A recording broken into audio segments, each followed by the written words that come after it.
I want you to picture a scenario with me for a second. It's, say, a Tuesday night. Okay. And maybe you've had just a brutal day at work, your boss was breathing down your neck, or you've just spent 3 hours staring at a spreadsheet that refuses to balance.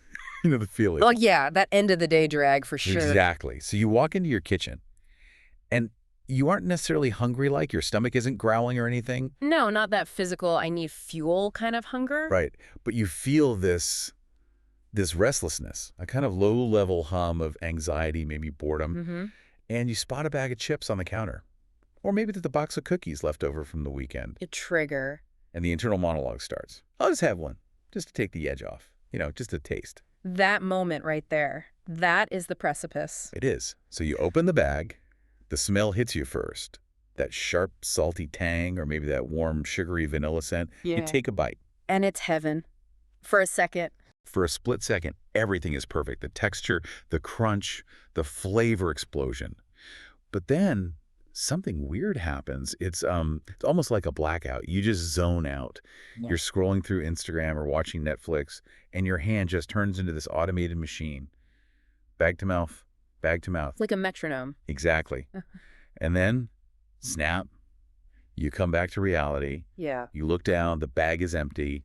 You've just inhaled 1,000 calories in maybe 10 minutes.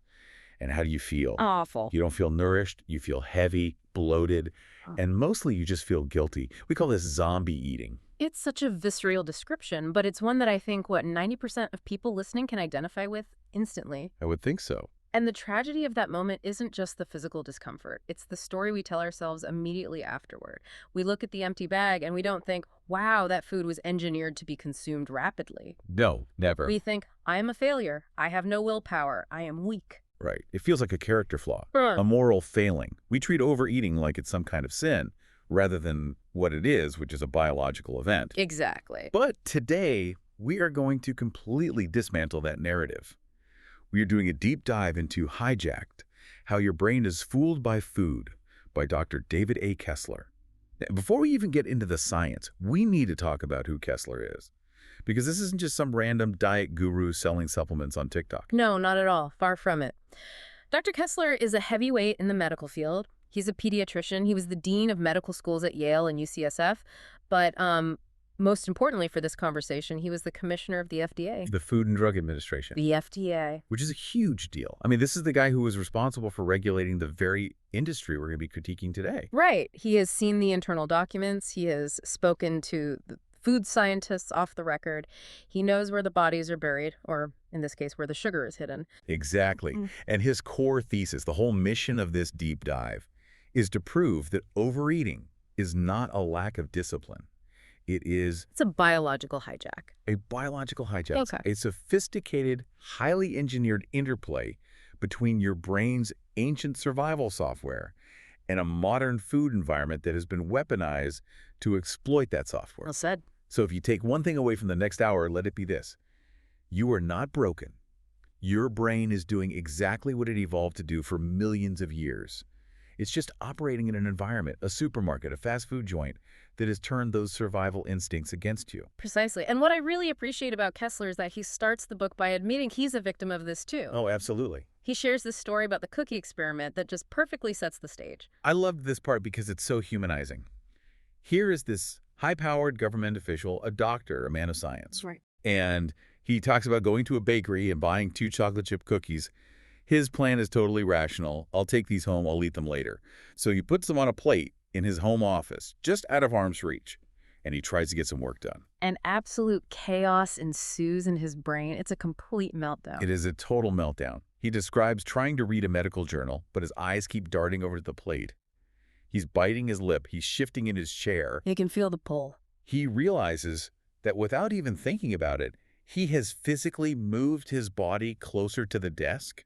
The cookies are like screaming at him. Yeah. Eventually, he just can't take the mental noise anymore. So he leaves the house. He literally flees the scene to escape 2 cookies. But the kicker is he didn't even really win in the end. No. He went to a coffee shop down the street, and what did he do? He ended up ordering a cookie there. The stimulus one? It's the stimulus one. And this just illustrates that central conflict we're talking about. The war between I should stop and I need more. And to really drive this home emotionally, Kessler introduces us to a woman named Sarah. Her story is tough to read because it's just so raw. It really is. She was on a talk show Kessler was watching. Yeah. She stands up and tells the audience, I eat when I'm happy, I eat when I'm sad, I eat when I'm hungry, I eat when I'm stuffed, and then she just starts crying. And she says, I hate myself. I feel ugly. I feel like a failure. That pain is so real. But here is the pivot point. Sarah thinks she is fighting a battle of character. She thinks she needs to just be stronger. But Kessler argues she is actually a victim of a biological mechanism. She and Kessler, and likely you listening, are up against what he calls the unholy trinity of the food industry. Okay, let's get into the mechanics here. The Unholy Trinity. It sounds like a horror movie title, but it's actually the blueprint for almost all processed food. It really is. So what are the 3 points of the compass here? It's simple, it's effective, and it's devastating. Sugar, fat, and salt. The big 3. But wait a second. We've been eating sugar, fat, and salt for all of human history. Why is it a hijack now? I mean, an apple has sugar. A steak has fat. That's the critical question. And to understand why the modern version is so different, we have to distinguish between two completely different systems in your body. Okay. You've got the energy balance system and the reward system. All right. Let's break these down. Energy balance sounds like the responsible one, the adult in the room. It is. Think of energy balance as your body's thermostat. It's a negative feedback loop designed to keep you alive and stable. Okay. So when your fuel tank runs low, your body releases a hormone called ghrelin. Ghrelin screams, I'm hungry, go find food. So you eat. As you digest, your fat cells release another hormone called leptin, and your pancreas releases insulin. These signal the brain. Okay, tank is full, stop eating. Right. This is why you don't eat broccoli until you explode. Eventually, your body physically resists. You get that I'm stuffed feeling. Exactly. That system works perfectly for whole, natural foods, but then you have the reward system. And this one's different. Entirely different. Its location is deep in the brain, in areas like the nucleus accumbens. Its job isn't balance. Its job is motivation. Motivation for what? Survival. In our evolutionary past, starvation was the main threat. So when our ancestors stumbled upon a rare source of high calories, like a beehive full of honey or a fatty animal carcass, the reward system lit up. It said, this is valuable. Eat as much as you can right now. We might not find this again for weeks. So the reward system is specifically designed to override the energy balance system. Yes, that is its evolutionary function. It overrides the I'm full signal because historically, gluttony was a survival strategy. If you stopped eating a fatty kill just because you were full, you might die of starvation 3 days later. The problem is we are running that ancient software in a world where we can buy 5,000 calories for $5 at a drive-thru. We have Stone Age brains in a silicon chip world, and this brings us to the concept of the super stimulus. This is where the unholy trinity really comes into play, right? This is the core of it. In nature, sugar and fat rarely appear together in high concentrations. Right. Fruit is sweet but has no fat. Meat has fat but no sugar. Exactly, but processed food combines them. And Kessler cites this landmark experiment by Adam Drewnowski at the University of Washington that really defines the bliss point. The milk experiment. I remember reading this. I found it fascinating. It's a classic. So Drewnowski took dairy products and he manipulated the sugar and fat content. He had skim milk, which is no fat, whole milk, and heavy cream. Then he added varying amounts of sugar to each one. And he asked people to taste them and rate the pleasure, the hedonic response. And what happened? Well, skim milk with a ton of sugar, people didn't love it. It was just sickly sweet water. Too much. And heavy cream with no sugar. Too fatty, felt like you were eating grease. Right. But when he mixed high fat, like the heavy cream with high sugar, Bingo. the ratings went off the charts. That is the bliss point. Humans, and as we'll see, rats too, we don't just prefer sugar or fat. We prefer the combination. The mix. The mix drives the reward system so much harder than either ingredient alone. It creates a super stimulus that the brain interprets as incredibly high-value survival fuel. So a milkshake hits the brain with a level of intensity that, say, an apple or a piece of steak simply cannot match. Cannot even come close. And this leads us to the specific neurochemistry. We hear the word dopamine thrown around a lot in pop culture, dopamine detox, dopamine hit. All the time. But Kessler makes a really, really important scientific distinction here between liking and wanting. Yeah, I think most people assume dopamine is the pleasure chemical. Like, I eat the donut, I get a shot of dopamine, and that makes me feel happy. But that's not quite right, is it? No, it's a really common misconception. The liking is mediated by the opioid system, your body's natural endorphins. That's the warm, fuzzy feeling, the relief, the sensory pleasure you get while you are eating. So that's the, this tastes good part. That's the Dopamine is different. Dopamine is the chemical of desire. It is the chemical of attention. So dopamine isn't the yum, it's the go get it. Exactly. Dopamine originates in a part of the brain called the ventral tegmental area and projects to the nucleus accumbens. Its job is to narrow your focus. When you see a cue like the donut box dopamine spikes, it screams, "Pay attention to this. This is important. Get it now." It creates a state of drive and urgency. This explains so much. It explains why you can be eating a bag of chips and you're not even really enjoying them anymore. Maybe your mouth hurts from the salt or you feel kind of gross. Yeah. But you cannot stop your hand from going back into the bag. The opioids, the pleasure part, have faded. But the dopamine, the drive, is still firing at 100%. That is the trap. You are chasing the dopamine, not the pleasure. And this is compounded by another problem, the failure of habituation. And habituation is basically just getting bored, right? Like, Yeah. if I listen to the same song 50 times, I eventually start to hate it. Exactly. It's called sensory-specific satiety. If you eat a plain boiled potato, the first bite is okay. The 10th bite is boring. By the 20th bite, your brain stops releasing dopamine. It says, okay, we get it. It's a potato. Move on. Which is nature's way of ensuring we eat a varied diet. Perfect. But that doesn't happen with Doritos. Not at all. No. With these high sugar, high fat, high salt foods, the brain never fully habituates. Kessler explains that the combination creates a signal so potent that the brain essentially just says, more is better. The dopamine signal doesn't drop off. You can eat that bag of chips every single day, and if it's engineered correctly, your brain will want it just as much on day 100 as it did on day 1. It's a biological loop that just refuses to close. Wow. Now, I know there are always skeptics listening who might think, okay, this is a nice theory, but humans are complex. Just because a chemical fires doesn't mean I lose control. Sure. But Kessler brings the receipts.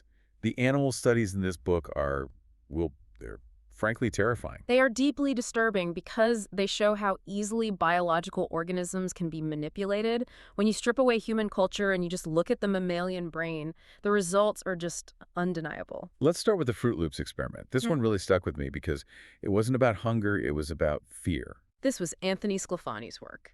And to understand this, you have to understand rats. Rats are prey animals. They are naturally agoraphobic. Meaning they're scared of open spaces. Right. They fear open, well-lit spaces because in the wild, an open space means a hawk comes down and eats you. It's called thigmotaxis. They stick to the walls. You put a rat in a box, it hubs the edges. Okay, so that's survival instinct number one. Don't get eaten. That should be way stronger than the drive for a snack. You would think. Sclafani took Fruit Loops, which are basically pure sugar, artificial flavor, and crunch. A super stimulus. A perfect super stimulus.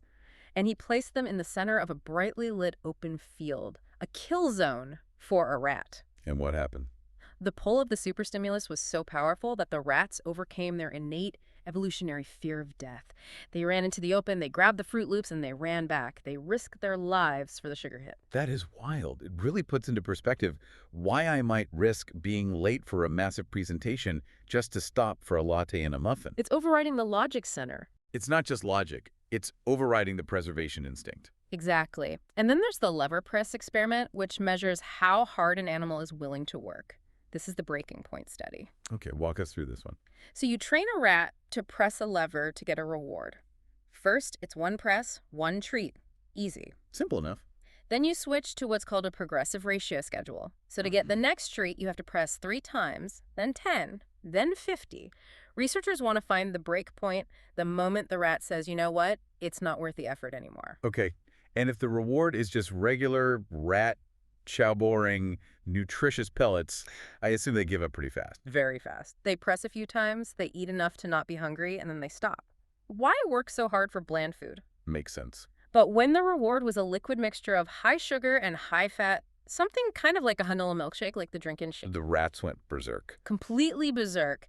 Kessler cites data where rats would perform 77 nose pokes just to get a single tiny sip of the sugary substance. 77 times. Yeah. For one drop. 77 times. And they would do this over and over until they literally collapsed from exhaustion. And these weren't starving rats, right? No, they were well fed. This was not about hunger. This was the drive for the drug-like effect of the sugar-fat combo. Wow. And perhaps the most damning study of all, the one that really mirrors our society, is the supermarket diet. Oh, man, this one hits close to home. This sounds like my college years. It sounds like most people's lives today. Researchers took a group of rats and, instead of the standard lab pellets, they gave them a buffet of human junk food. So they literally went to the grocery store. They literally did. They bought chocolate chip cookies, salami, cheese, condensed milk, marshmallows. The good stuff, the party food. The result was catastrophic. With regular chow, rats are incredibly good at regulating their weight. If they eat a big meal one day, they naturally eat less the next. They stay lean. Okay, so they have that built-in thermostat. Right. Yeah. But on the supermarket diet, the regulatory system completely crashed. Did they just gain a little weight? They became morbidly obese. But more importantly, they never stopped eating. They would eat until they were physically unable to swallow, rest for a bit, and then go right back to the salami. They completely lost the ability to sense fullness. So when we look at the obesity epidemic in humans, when we look at the rising rates of diabetes and heart disease, we are basically looking at the supermarket diet experiment playing out on a global scale. That is exactly the conclusion Dr. Kessler draws. We are living in a giant lab experiment, and the variables have been tweaked to ensure we never, ever stop eating. And that's the perfect transition. Because we've talked about the biology, the victim. Now we have to talk about the villain, or I guess the architects. The architects is a good word. Because one of the most shocking parts of this book is realizing that none of this is accidental. There isn't a chef back there just trying to make things taste nice. No. There is a quote in the book that gave me chills. An industry insider looks Kessler in the eye and says something like, "The food industry is not in the business of selling food. They are in the business of delivering sugar, fat, and salt." Just let that sink in for a moment. It's a delivery mechanism. The food is just the vessel for the chemicals. Just the carrier. And to do this effectively, they use a specific engineering concept called loaded and layered. Loaded and layered. It sounds like a marketing slogan, but it's actually a formulation strategy. It means you don't just have one high-calorie ingredient, you stack them. Right. You load the food with fat, then you layer sugar on top of that, then salt on top of that to create this multi-sensory attack. And Kessler uses the Chili's Southwestern egg roll as a case study. Oh, a classic. Another one. It's a staple. You get it as an appetizer. So let's autopsy this egg roll for a second. On the surface, it looks like a tortilla with some chicken, corn, and black beans. Maybe a little healthy, right? It got veggies. I could see green stuff in there. But when you break it down biologically, the tortilla is deep fried. That's the fat loading. It soaks up the oil. Yeah. The filling inside contains a mixture of sugar, salt, and fat to bind it all together.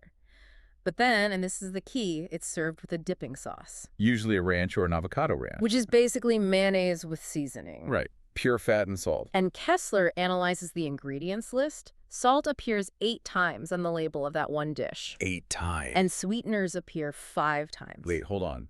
5 types of sugar. In a savory chicken egg roll. Why? Corn syrup, molasses, honey, brown sugar, regular sugar. And why? Because sugar spikes the dopamine. Even in a savory dish, if you hide the sugar under the salt and the spice, the brain still registers the energy density. You don't taste candy, you just taste more. Wow. And then the kicker. The spinach. Ah, yes. The health halo, the finely chopped spinach. Right. It does almost nothing for the nutritional profile. It's negligible fiber compared to the fat bomb you're eating, but it serves a psychological purpose. It's for show. It allows the consumer to justify the choice. Oh, look, green flecks. It's not just a fried dough ball, it's a meal. It's manipulation of the conscience. But the industry doesn't just stop at ingredients. They engineer the actual physical structure of the food. Kessler does this huge deep dive into the Cinnabon. And this story is fascinating because he talks to the creator, Geraldine Brousseau. Yes. And Geraldine Brousseau didn't set out to create a monster. She was a baker. She wanted to recreate her grandmother's cinnamon rolls. But when she partnered with the corporate world to franchise it, they engineered that roll to be, in their words, absolutely irresistible. It starts with the smell, right? I mean, you can smell a Cinnabon from 3 gates away at the airport. That is weaponized scent marketing. They deliberately place the ovens near the front of the store. They use specific vents to blow the air into the concourse. That's on purpose. Completely on purpose. Cinnamon triggers memories of warmth, home, comfort. It's an emotional hook before you even see the product. But the engineering goes deeper. they developed what they called the pillow dough. The pillow? They realized that regular bread requires too much chewing, so they engineered the dough to be incredibly soft, almost sponge-like. It has to hold the fat and sugar structure, but offers zero resistance to the tooth. And they serve it warm. Why?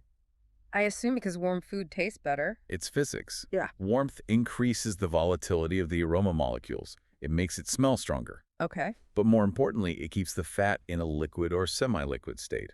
When you bite into a warm Cinnabon, the fat coats your tongue instantly. It hits every taste bud simultaneously. Whereas if it were cold, the fat would be waxy and the flavor release would be slower. Exactly. They want instant impact. Optimized for maximum sensory velocity. And this leads to another industry secret that I found honestly kind of repulsive. Which is? The concept of adult baby food. It's an insulting term, isn't it? It is, but when you hear the food scientists explain it, it makes perfect, horrifying sense. It refers to the vanish rate of food or the rate of disappearance. The industry wants you to eat fast. Why the rush? Because of that satiety signal we talked about earlier, it takes about 20 minutes for your stomach to tell your brain, I'm full. If you have to chew a raw carrot or a steak, it takes time. Whole foods require about 25 chews per mouthful before you can swallow. That slows you down? Exactly. Processed foods, they are engineered to require about 10 chews, maybe less. They want the food to literally melt in your mouth. Think about a Cheeto. You put it in your mouth, and it essentially dissolves into a salty paste. It just vanishes. And the brain interprets that vanishing act as no calories. Really? If it melts, the brain thinks, oh, that was just air. That doesn't count. So you keep eating. You can inhale a bag of Cheetos in 5 minutes because there is no chewing resistance. But how do they do this with meat? You can't make a chicken breast melt, can you? Laugh starkly. Oh, they can? Yeah. This is the section on pre-chewed food. This is where I got a little queasy reading the source material. Pre-chewed chicken. That sounds like something a mother bird does for its babies. It's industrial processing. Look at a chicken nugget or the chicken in a fast food sandwich. That isn't a slice of a bird. They take the meat and they put it in giant industrial tumblers. I mean, imagine a cement mixer. For hours, they tumble it with water, salt, and phosphate chemicals. And what does the tumbling do? It breaks down the protein fibers. It destroys the structure of the muscle. It turns the meat into a sponge that can absorb water and additives. Oh, wow. Or they use needle injectors machines with hundreds of needles that pump the meat full of solution. So by the time it's cooked? By the time it's cooked and served, you barely need teeth to eat it. It's a meat slurry held together by binders, then breaded and fried. You bite down and it yields instantly. It's pre-chewed by the machine so your body doesn't have to do the work. Exactly. And this allows for incredibly rapid caloric intake. You can consume 1,000 calories of nuggets and fries in 5 minutes. Try consuming 1,000 calories of boiled chicken breast and plain potato. It would take you 20 minutes and your jaw would be tired. That is genuinely disturbing. Yeah. We are eating meat that has basically been pre-digested by a machine to trick our bodies into not noticing the calories. Correct. And on top of the texture, there's the flavor technology. We're not just tasting chicken and breading, we're tasting flavorists' creations. The flavorists. These are the chemists behind the curtain. They're the chemists of desire. They create tastes that don't exist in nature. Blueberry lavender or smoky chipotle. Kessler mentions a product called Butter Plus. What is Butter Plus? It's a concentrated chemical flavoring where 1 pound of it replaces 50 pounds of real butter. Whoa. Why would they use that? Cost and consistency. Real butter is expensive and it spoils. Butter Plus is cheap and it's shelf-stable, but biologically. It provides the flavor signal of extreme richness without the actual complexity or cost of the real ingredient. The goal is to create entertainment in the mouth. Entertainment. High stimulation. If the food is entertaining, if it's spicy, then cooling, then sweet, then salty, the brain stays engaged, doesn't get bored, and you keep eating. So, okay, we have the biological glitch, the dopamine loop. We have the industrial engineering, the loaded, layered, pre-chewed food. Now, let's bring it down to the daily life of the listener, the psychology of the trap. Right. Why is it that even when we know all this, like, I know the nugget is a slurry, I still want it? This brings us back to the psychological cycle Kessler identifies. Cue, craving, reward. Yeah. This is the mechanism of habit formation. Okay, walk us through the cycle. Step 1 is the cue.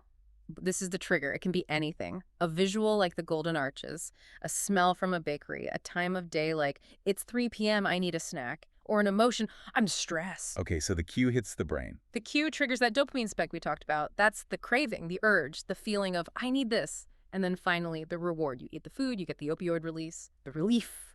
The pleasure. And the scary part is the conditioning, the Pavlovian response. Exactly. We are all Pavlov's dogs. We think of Pavlov's dogs salivating at the sound of the bell.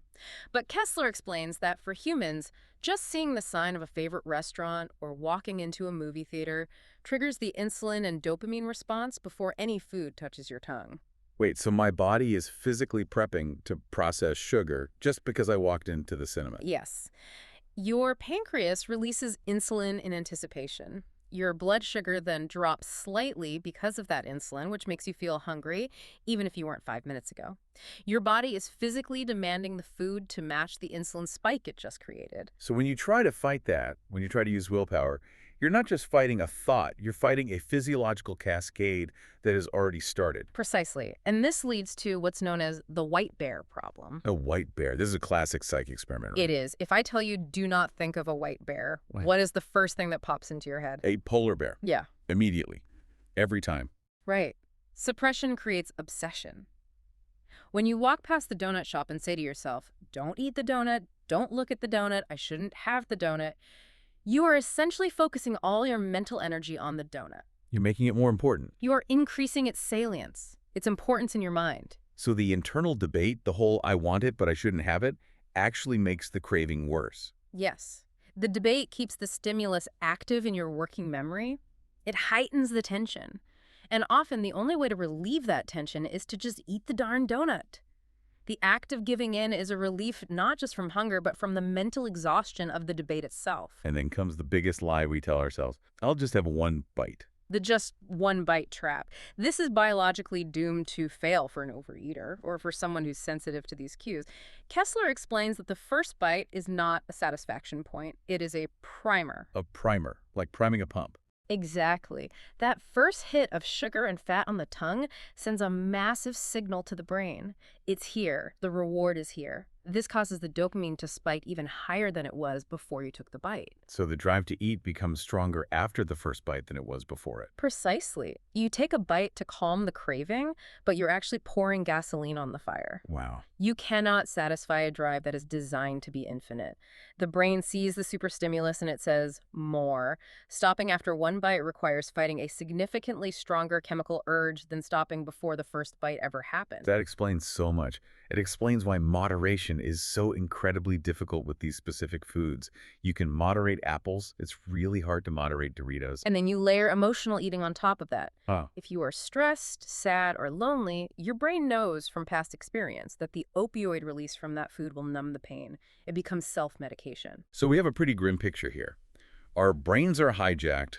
The food is engineered to keep us hooked. The industry is pre-chewing our meat, and our own psychological attempts to resist often backfire. It sounds hopeless. Are we just doomed? Is resistance futile? No, resistance is not futile. That's the pivot point of the book. Kessler doesn't write this to depress us. He writes it to arm us. Okay, good. The core philosophy of the solution is this. You cannot unlearn the conditioning. The neural pathways that link stress to cookies exist. They are physical connections in your brain. So we're stuck with them. We are stuck with the old pathways, yes. But, and this is the beauty of neuroplasticity, we can build new pathways that bypass the old ones. We can construct a new road. Okay, let's build some roads. Let's get practical. Yeah. What is strategy number 1? Strategy 1 is food rules, or, as he calls it, the structure of freedom. This sounds restrictive. Rules.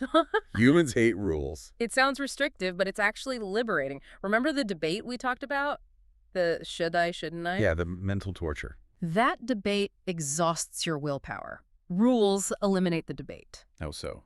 If you have a hard rule that says, I do not eat at the food court, then when you walk past the food court, there is no decision to make. You don't have to weigh the pros and cons. The decision has already been made. It frees up your mental energy. Kessler uses his own life as an example here. He has a dumpling rule. Yes, he loves the dumplings at the San Francisco airport. He knows that if he gets close, he will eat them. So his rule isn't, I'll try to resist. His rule is, I do not walk down that concourse. He changes his route. He eliminates the cue entirely. Exactly. And the book contrasts two characters, Penny and Andrew. Right. Penny is the good eater. She listens to her internal cues of hunger and fullness. Andrew is the overeater. He relies on external cues. If food is there, he eats it. And Penny has internal rules. Right. She says, I don't eat between meals. Andrew has no structure, so he is at the mercy of his environment. The goal is to become more like Penny, to build an internal structure that protects you from the external chaos. So step 1 is creating a structure that protects you. What's strategy number 2? Strategy 2 is changing the value of the stimulus, or as I like to call it, the yuck factor. The yuck factor. This sounds like reverse psychology. It is reframing. Right now, when you look at a Cinnabon, your brain sees delicious, warm reward. You need to actively reframe that image. You need to strip away the marketing and look at the biological reality. So instead of yummy bun, what should I see? You should see fat on sugar on salt. You should see adult baby food. You should see a chemical science project designed to manipulate me. That's not food. That's a vehicle for delivering chemicals to my brain. Exactly. Kessler suggests visualizing the aftermath. Don't visualize the moment of eating. Visualize how you feel 20 minutes later. The lethargy, the nausea, the guilt, the food coma. It's like the jar of cigarette butts for smokers. That's the analogy he uses. Smokers who want to quit sometimes keep a jar of old, wet cigarette butts. When they want to smoke, they open it and smell the jar. It creates a disgust response. You need to develop a disgust response to the manipulation of the food industry. You need to look at the nachos and think, I am not going to let a corporation hijack my brain today. I love that. It's taking the power back. It's not, I can't have this delicious treat. It's, I don't want that garbage. Precisely. It shifts the dynamic from deprivation to empowerment. What about strategy 3? Because we do have to eat eventually. We can't just avoid food like we avoid cigarettes. Right. Strategy 3 is just right eating and planned eating. This is about managing the lizard brain. Explain that. The lizard brain, the primal brain, it panics when you are starving. If you wait until you are ravenous to eat, you will make bad choices. You will go for the highest calorie density possible because your body thinks it's in a famine. So don't let the tank get to empty. Right. Plan the what and the when. If you know you were going to have a healthy lunch at 12:30, you are way less likely to hit the vending machine at 11:00. And focus on volume control. Eat foods that provide satiety. Whole foods, fiber, protein. Things that don't vanish in your mouth. Things you actually have to chew. Force your body to do the work. Yes. And finally, strategy 4 involves something other than food. Support and exercise, but specifically, exercise as a biochemical substitute. Because exercise releases dopamine too. It does. It stimulates the reward center, but without the calories and without the insulin spike. It's a substitute reward. If you are eating for stress relief, a run or a gym session can provide a similar, healthier relief. It also breaks the isolation. Secret eating is a huge part of the problem. Bringing this into the light, getting support, it breaks the shame cycle. This has been honestly mind-blowing. Yeah. It really changes the way you look at a grocery store aisle. It stops looking like a store and starts looking like a minefield. It is a minefield, but you have a map now. That's the point. So let's bring it home. Give us the final synthesis. What is the big picture here? The big picture is that we are living in a biological mismatch. We have ancient brains designed for scarcity, living in a modern world designed for excess. The industry is aggressive. They are playing the taco chip challenge with your life.